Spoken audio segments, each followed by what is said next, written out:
collectors and the prostitutes are going into the kingdom of God ahead of you.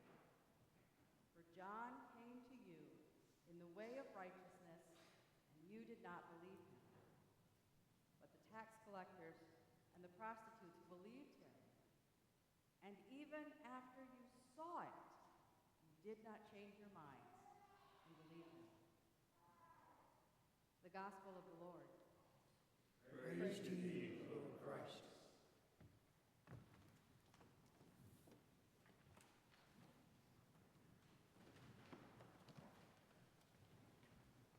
Please be seated. Why does our gospel reading today start with what we consider an impertinent question from the Jewish authorities? Well, to answer that, we need to go back to the events that preceded today's reading, what Jesus did upon his arrival in Jerusalem. First, he entered Jerusalem in triumph on the day we call Palm Sunday. Jesus arrived in triumph, hailed by a crowd of people, and the temple authorities felt threatened by his popularity. Then, upon arriving at the temple, he proceeded to obliterate its business side, which was the source of their livelihood.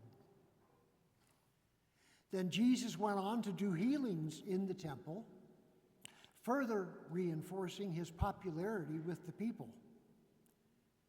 Then he taught, encroaching on the temple authorities' own domain. No wonder they felt threatened and questioned Jesus' authority. I recently ran across a term, confirmation bias. Have any of you run across that? I think I understand it. I've certainly seen abundant examples of it in my life. Basically, it boils down to having a predetermined set of beliefs, such that you welcome information that confirms those beliefs, but automatically reject information that contradicts those beliefs. Long before I knew the term confirmation bias, I had seen examples of it. People so dug into their convictions that facts that went against those convictions were laughed off as ridiculous, without even listening to them. An example might be those people who still revere the Confederacy, the Southern states, as the lost cause, the noble cause.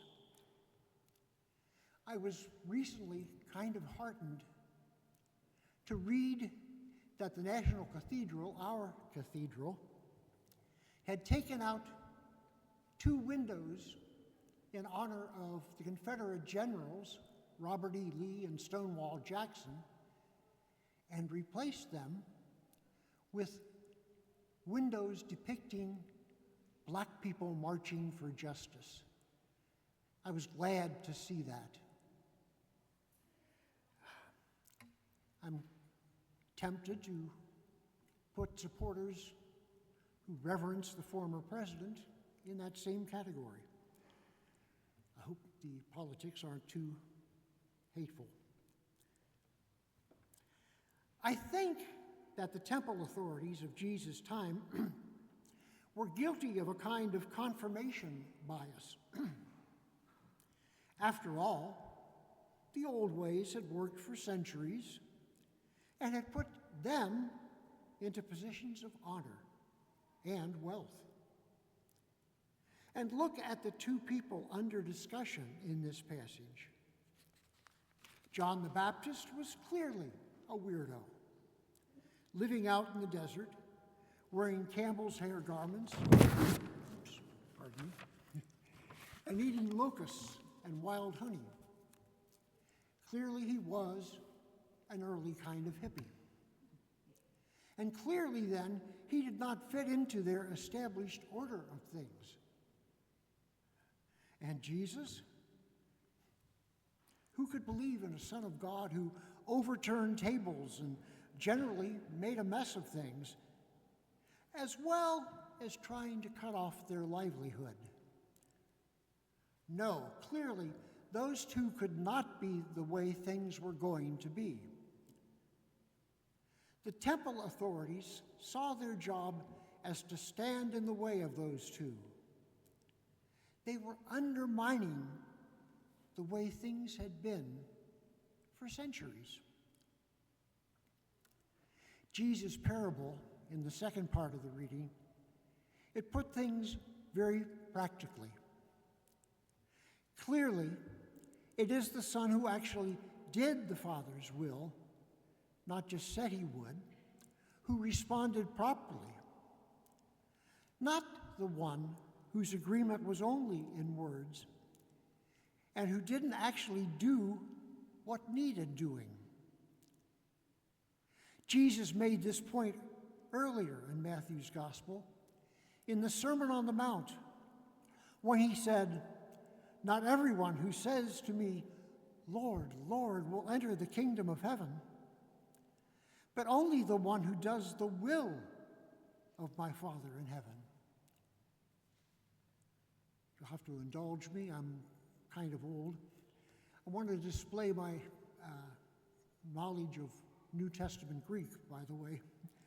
The word Lord in the Sermon on the Mount, when Jesus says, "Not everyone who says to me, 'Lord, Lord,' is the same Greek word, Kyrie, that the disobedient son addresses his father with. The parable clearly calls out the temple authorities for their confirmation bias. The tax collectors and prostitutes clearly are represented as those who said no originally by their lifestyle, but eventually said yes. They changed their mind. They could because they were confronted with evidence that contradicted what they had believed. As Jesus mentions, the temple authorities saw the same things, but couldn't accept them. They were incapable of changing their minds, which is an indispensable part of accepting John the Baptist or Jesus. They were closed off to anything that challenged what they had always believed and how they had always acted. Clearly, they were victims of confirmation bias. There is a great emphasis on newness in our Bible. From Isaiah, who said, "Behold, I am doing a new thing," to Jesus, whose last word to us in the book of Revelation is, "Behold, I make all things new." To close our minds, to reject anything new out of hand, is to reject out of hand what may be a part of God's work in our world. And I think we do so at our own peril. To be excessively closed-minded may be tying God's hands as God seeks to transform our world. Keep an open mind may not be conventional religious advice, but it may be for us the way of letting God have God's way. Or do we want to identify with those temple authorities? I guess I am a temple authority too. That's a question I think I should be asking myself, and maybe you should too. In the name